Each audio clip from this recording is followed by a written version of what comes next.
Welcome to Films and Stuff with your hosts, Pete Mitchell and Ethan Hunt. Hi, everybody. Welcome back to the Films and Stuff podcast. I'm Ethan, joined as always by most valuable Pete. Hey, Pete, how are you? Not bad, buddy. How are you? I am good, and I want to start this episode by observing the new releases in the cinema are very uninspiring. Yeah. We probably went to the cinema once a week, right? Yeah, close to Like it. there was always something going on. We were always out checking out the next big thing. How long has it been since you've seen something in the cinema? The last movie we saw together was probably The Naked Gun. Yeah, that And then was the when. last movie I saw on my own in the cinema, maybe Eddington? Naked Gun is at least a month ago, huh? Yeah, exactly. Whoa. That's my intro to what we're doing today. I think you've called a TV roundup Yeah. because we have actually found some pretty good stuff that we've started to dial in on. I think we've got three big ones today. In terms of TV, like the three big shows that are currently going on, other than the ones that we've already been watching, like Alien Earth and so forth, but you've got Yeah. Peacemaker season 2 that kicked Oh, off a yeah. couple of weeks ago. I was so excited about that. You've got Task, which is this new Mark Ruffalo show, both on HBO Max. Yep, that's right.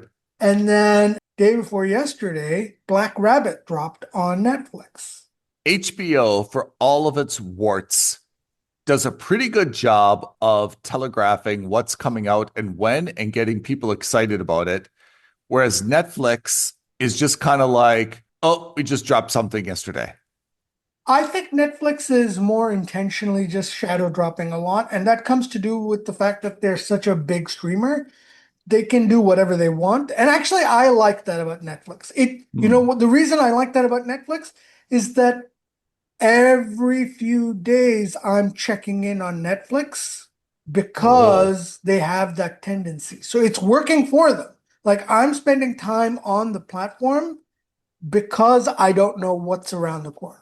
Okay, I can get behind that. So let's start with Netflix. Let's start with Black Rabbit. Just dropped something you and I had no idea what it was all about. But when we saw that it stars Jude Law and Jason Bateman as brothers in New York City, we were like, count me in. Is that fair to say? Yeah, pretty close. I thought this was originally kind of meant to refer or be like a play on like a famous restaurant. And then there is a famous restaurant called White Rabbit, which apparently has been featured on Netflix's own Chef's Table. Okay. So that's where Black Rabbit comes from. Obviously, they explain where it comes from in the show itself, but it is meant, I think, to be something that you could really envision being a name of a very high-end restaurant. And that's kind of the setting that this all revolves around, right? Right. There's no spoilers here because I've only seen the first 2 episodes out of the 8. Same for me. Only 2. The basic premise is this. Jude Law is the owner slash manager slash chief operating officer of this very happening, sexy, fashionable restaurant called the Black Rabbit. Yeah, I'd say bar and restaurant. It seems bar to have and like restaurant, right? There's like a small pseudo lounge. club slash lounge upstairs. Yeah. And it's the happening space in New York at the moment. They're trying to get a New York Times reporter to come in and give them a review. And right. Because of the word on the street, he thinks that the time is ripe now to take on a second space in the city, which is supposedly very famous, and open up a restaurant. And that's going to cost him $5 million. So he's trying to put the money together for that. Let me add a little bit of exposition. I think it's interesting that when this show starts, we see Jude Law as kind of the smooth operator who's got everything together, right? Yeah. Like he seems to be a very popular guy. He seems to kind of know everybody. He knows how to work the room. He obviously has a very successful now, as you mentioned, bar, restaurant, lounge, and he seems to be the brother who's got it all going for him.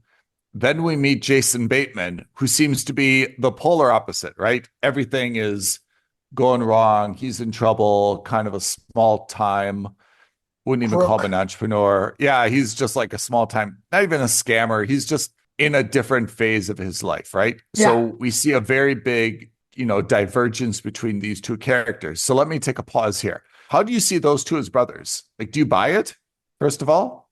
I didn't in the first episode. I did by the second.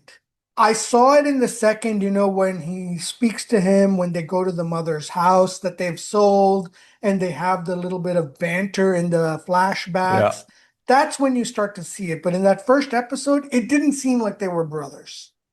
I think it's strange that Jude Law drives a Jaguar. Like if you're trying to distance Jude Law from being British, I mean, first of all, Jaguars in the US are not particularly common, right? And I think that associating a Jaguar with Jude Law just kind of like highlights his Britishness. Like if you really wanted to have him be an American, like you'd have him drive like a vintage Corvette or something, right? Yeah, Like right. I thought it was very strange that of all the cars you could have this guy drive, he's got a Jaguar. I think that's a good observation about their being brothers. The crux of this season or this series is that Jason Bateman, who's this like down on his luck crook, scammers, whatever, right? Like he's made a lot of awful bets. He's like this down on his luck gambler. Yeah, He's borrowed money from the people that he shouldn't be borrowing money from, that sort of yeah, thing. Has run away, comes back to New York, comes back into Jude Law's life. yeah, And by the end of the second episode, it's clear that Jude Law basically has to take over his brother's debts from this yeah. local, like, loan shark or whatever you want to call it. I kind of feel like I see where this is going a little bit because like the opening scene and the opening episodes in season one, as I mentioned, like Jude Law is the polished, successful entrepreneur. Jason Bateman is the opposite of that. Do you think once we see more of their backstory, those roles are going to be reversed? I think so because they made an allusion to the fact that the Black Rabbit used to potentially be owned by Jason Bateman Yeah, and that Jude Law somehow took it over or yeah, scammed him out of it or something. There's something there. yeah. I agree. I mean, because we see like in episode two, there's kind of a flashback to when they first saw the space, and we see that Jason Bateman was kind of the, should we say, protagonist or Yeah. the visionary saying, hey, we can do this, we can do this. And it seemed like Jude Law at the time was like an agent or like a manager for like some type of celebrity or something. Yeah, exactly. Right. I think that for the guy that we saw in the bar in the opening scene. Yeah. So you mentioned also something that was interesting. You alluded to now Jude Law is trying to expand the Black Rabbit into a second space, which is called the pool room at the Four Seasons, Yeah. which actually got me really intrigued. So I did a lot of research about this.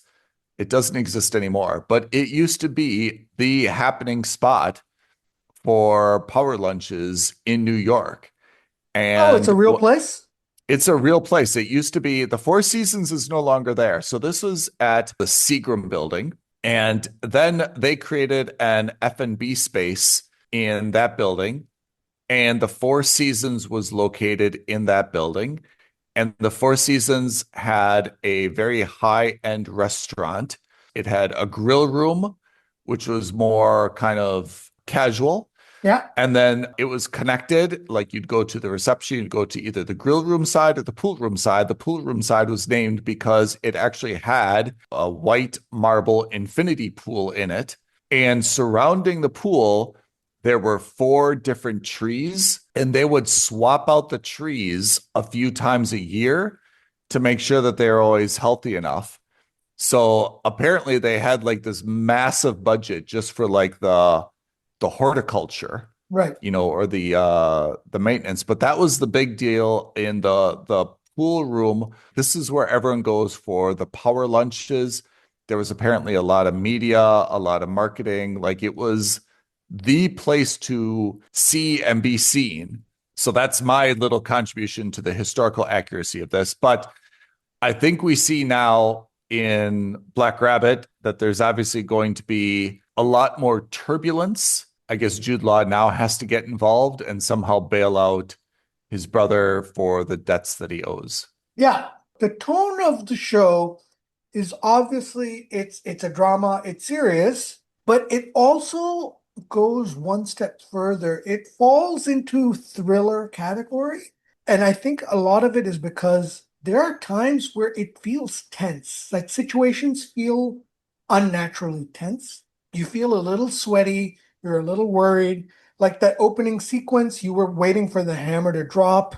There's always something that just feels like something could go wrong immediately in every scene. I see where you're coming from. I think that's right. I mean, obviously, there's going to be, I think, a lot more violence and grittiness in here, and Yeah. they're going to have to obviously come up with a way to pay off this debt, which I don't mean to be flippant about it. It's $140,000, right? Not to minimize that amount of money, right? Because I mean, I don't have that amount of money in my pocket or on my person, but it is also not like an insurmountable amount of money for like two kind of adults that should have, I mean, at least they own a restaurant. I agree. Maybe the restaurant is in also a delicate position, but I mean, it just doesn't seem like an insurmountable amount of money that two 50-year-olds, should be able to come up with, or at least a portion of that,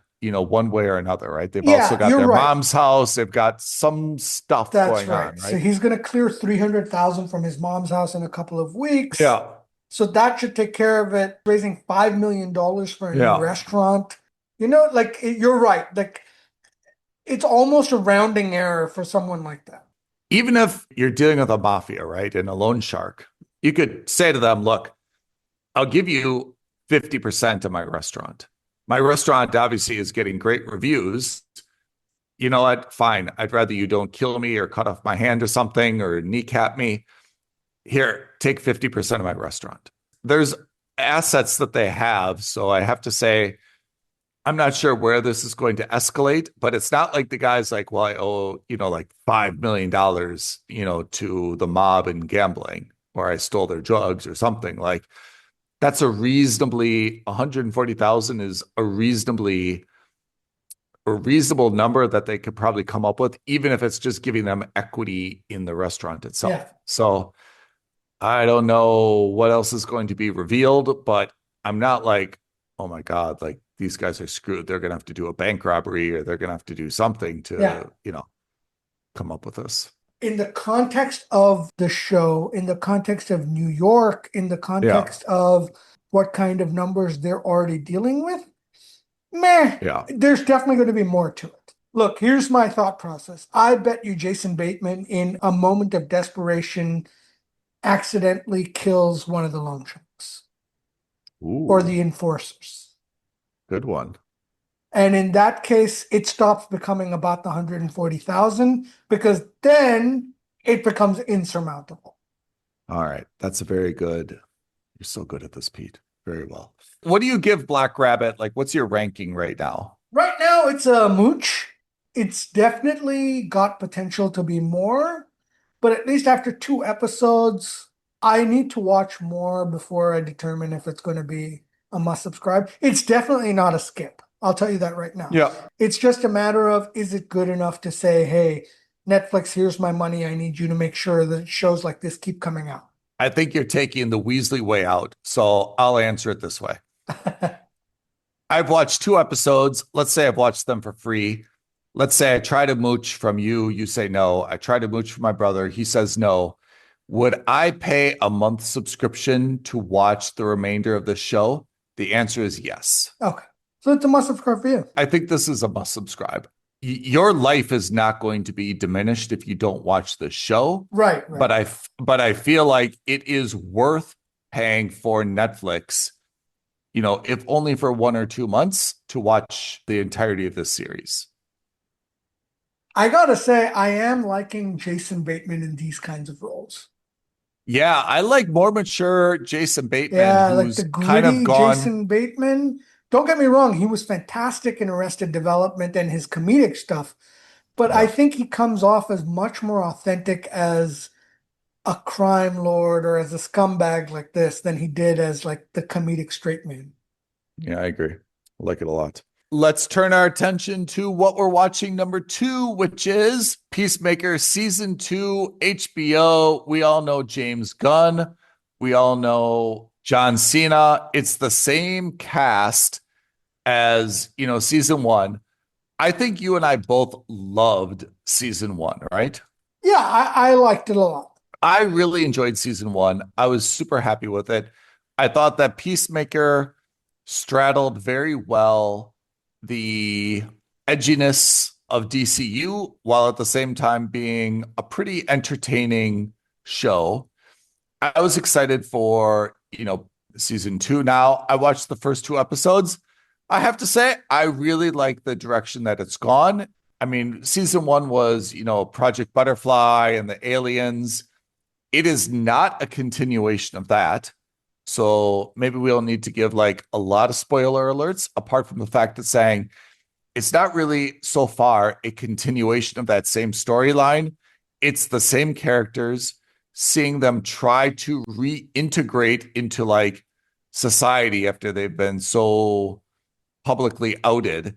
And now there's kind of like a new thing that everything is surrounding around. Is that a fair Yeah. And explanation?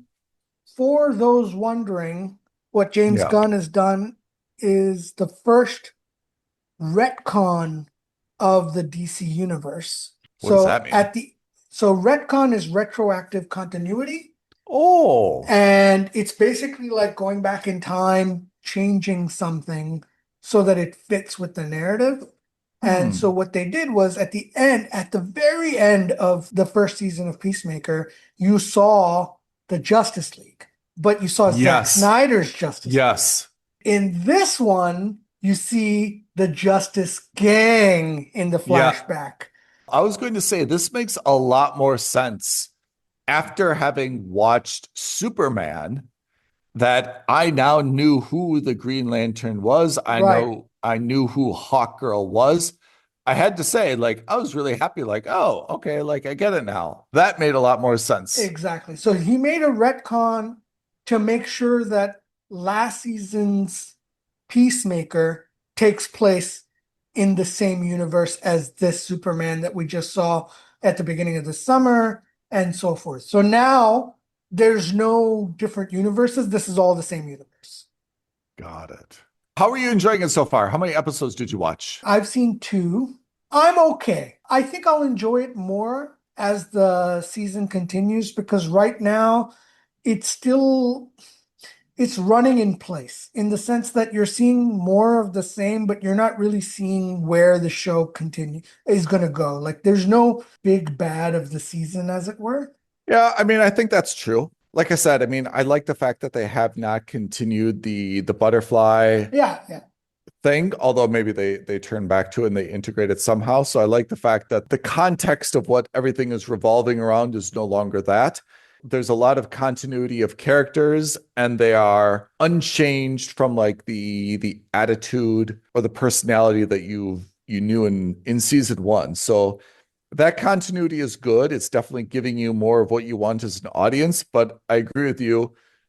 We probably are at an inflection point after episode 2 where you need to make sure that you're not stagnant and introduce something new, whether it's new characters or new depth or something else, right? Yeah.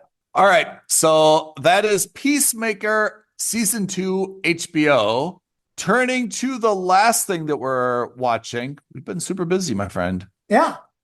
Task. Also on HBO, right? Also on HBO. That's right. Mark Ruffalo, Tom Pelphrey, Emilia Jones.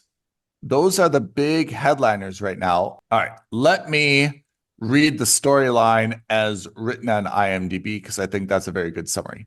Philadelphia-based FBI agent and single dad, that's Ruffalo, who is going through family drama, I will explain that later, is put in charge of a task force, hence the name Task, to end a string of violent robberies I should mention these robberies are of a motorcycle gang that's dealing some type of drugs, undertaken by an unassuming family man whose wife left him with 2 kids. That is Pelfrey, the outer range dude. I think that's a very good summary. I think it doesn't capture all of the depth of this. So Mark Ruffalo's character is working for the FBI, and he's a little bit lazy and a little bit drunk. We find out his backstory is super interesting. He used to be a chaplain, like a Catholic priest, who was a volunteer for the FBI. And as a volunteer, he helped with like grieving, whenever there was like a Mass casualty event, as they call it. he would go on site and he'd be kind of like a volunteer to provide, grieving support and so forth. Yeah. He apparently then left the clergy to get married. And then he and his wife had one natural child, a daughter. And then they adopted 2 children, a son and a daughter. I don't think those 2 children were related. I think they're independent. The son had apparently some emotional issues that, after years of struggle, resulted in him actually killing his mother / wife of Mark Ruffalo's character.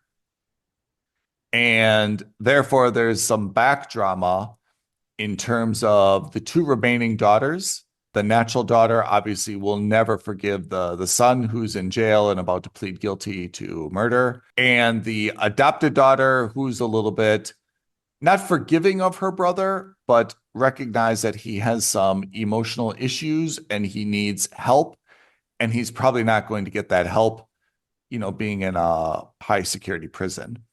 And Mark Ruffalo's character, who obviously is just emotionally shattered on the inside, and I guess expresses that emotional shatteredness with excessive drinking and kind of being an overall lazy but competent FBI agent. Yeah. Fair assessment? Yeah. Let's call that the B plot or the C plot. Then what we've seen in 2 episodes is we've seen the Pendergast character, who's a garbage man. He actually is pretty decent guy, kind of the rock that everyone else relies on in the family and friends and his social network. He leads this kind of like team that identifies which places they think are, I want to say cooking meth, just because that's something that I feel like I know what it is, but it's doing something with drugs. They kind of like rummage through their trash and see like all these different containers and can like reverse deduce that, hey, this must be like a drug house, right? Yeah. So then at night, they go in and they take some guns and some masks and say, hey, give us your money. They think they're going to make a few $1,000s. No one's a wiser. Drug dealers never call the police, obviously, when they're robbed. Perfect crime. Except one of these heists, holdups, goes badly, of course. People aren't compliant. They fight back. And one of the garbage collector's crew dies. They kill everyone else in the house. And worst and most perplexing of all. So this is where things go completely off the bend. Yeah, they realize that there's a kid, like a 7-year-old kid, who seems to be kind of emotionally challenged, to be honest. The kid doesn't even know that everyone's just been slaughtered in the house. And instead of killing the kid or leaving the kid, they just take the kid and kind of lie to him and say, hey, your dad asked us to look after you for a while. And that is now the setup for the issues, which is the biker gang wants revenge for all the murders. Plus, they somehow want the kid back. The FBI knows that there's a kid there. They're looking for the kid. They're looking for the murders. They're looking for the thieves. Everything is kind of set up now for the remaining episodes of this miniseries, huh? Yeah. So the FBI knows that something's going on because the robberies that this guy has done has set tensions high.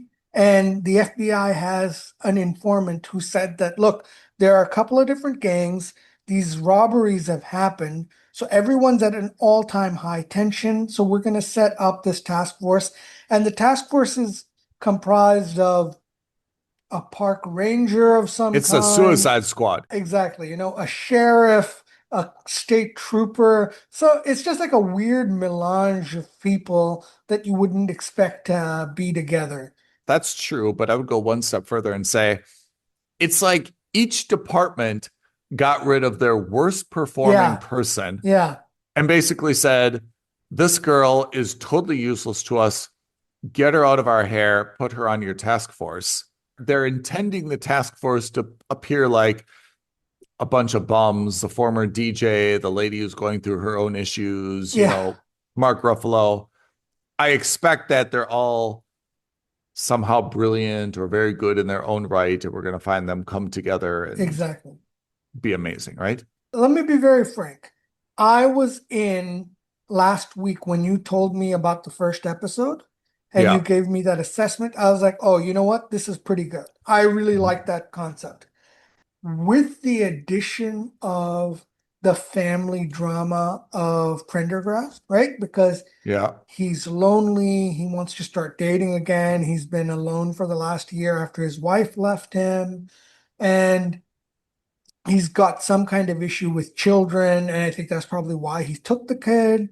I think that's where it started going off the rails for me. I would have said this was at least on 2 episodes. I would have said this was a must subscribe, but with the addition of this drama of the child, it dropped down to a mooch just because it's another layer that you don't necessarily need in a show like this. I think you're right. I mean, I think from a logical perspective, they definitely shouldn't have taken the kid. I don't think the kid honestly would have been able to identify them. The kid just seems a little bit off. So I don't think the kid would have been able to identify them. It makes sense only if you want a little bit of leverage. But again, you don't need that leverage if you're anonymous. I mean, obviously they botched the robbery, but so their friend died, right?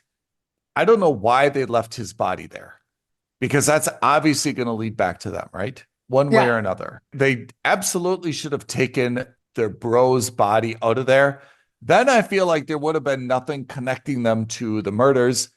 Even if I would not advocate for killing the kid. I cannot say that at all. But even if you just leave the kid there, put your masks back on quickly, take the body and leave, the kid's gonna be like, okay, like describe the guy. I don't know. He had a beard and long hair. Was he tall? He was tall. Like, what does this other guy look like? Well, he's Mexican.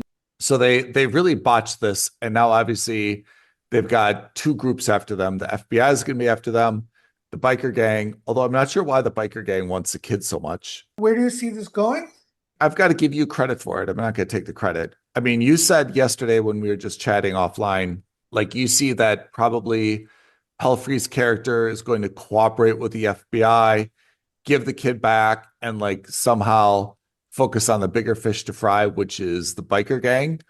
I think that makes a lot of sense. Yeah. There's another wrinkle, though, that we didn't address. The biker gang clearly has a mole in the FBI. That's right. Yeah. And it seems to be the Black Priest. Oh, that's interesting. Yeah, it could be, right? Mark Ruffalo, again, I mentioned he used to be a chaplain. He has kind of a former colleague come over who's clearly dressed as a priest. And it seems like, and he says, like, I don't know anything about sports. I'm from Africa. So he might be like a missionary or something. But he's still a priest. And then I felt like the priest was asking a lot of very specific questions about, like, oh, so what are you working on now? And who's assigned to it? And any progress? And they seem to be very unpriest-like questions. And then we cut to the biker gang and like a different scene where like, oh, it's this guy leading the task force and this is what's happening. And he's looking into it. He won't be a problem. There's definitely a mole. And that seemed like, I guess, the only obvious mole at this time. Yeah, it could be. So yeah, crime drama miniseries based in Philadelphia. Like Black Rabbit, I'm willing to give it a few more episodes to really see how I feel. All right, here we go. You've got nothing going on today. You've only got, a television and some time on your hands. You can choose one of these three to watch. it's going to be Black Rabbit, Peacemaker, or Task. Which of the three do you choose? Peacemaker. I agree with you. If you had to choose between Black Rabbit and Task, I think it's going to be Black Rabbit. I think it could also be that I like Jude Law. That could also be. I agree with you on Peacemaker. I would choose Peacemaker if I needed to watch only one of these. Between Black Rabbit and Task, I think I'm tempted to go with Task just because I'm a little bit more intrigued by Mark Ruffalo's character and how he's going to evolve. But I agree that the storyline and the unknowns of Black Rabbit are a little bit more interesting to me. Right. But I think that's mostly a toss-up. Pete, anything else we need to say or anything else we need to review on this episode? Not at the moment. I think there might be more shows shadow dropped onto Netflix. I may consider finishing Hostage. I have not. Remember, I had that on Streamer That's right. Skip. Pete, thank you as always for joining. Listeners, thank you always as listening. Before we sign off, Pete is going to say one time and one time only, what are our YouTube and social media addresses, locations, and creds? Absolutely. Leave a comment below, like this video, subscribe to our channel, and don't forget to hit that notification bell. I appreciate it. Listeners, thank you for tuning in. Pete, thanks as always for being the MVP. We will see you next week, next episode of the Films and Stuff podcast. Thanks, everyone. Thanks, Ethan. Thanks, everyone. Bye now. Thank you for listening to another episode of Films and Stuff. If you haven't already, please subscribe and review on Apple Podcasts, Spotify, or wherever podcasts are downloaded. Films and Stuff. There is no substitute.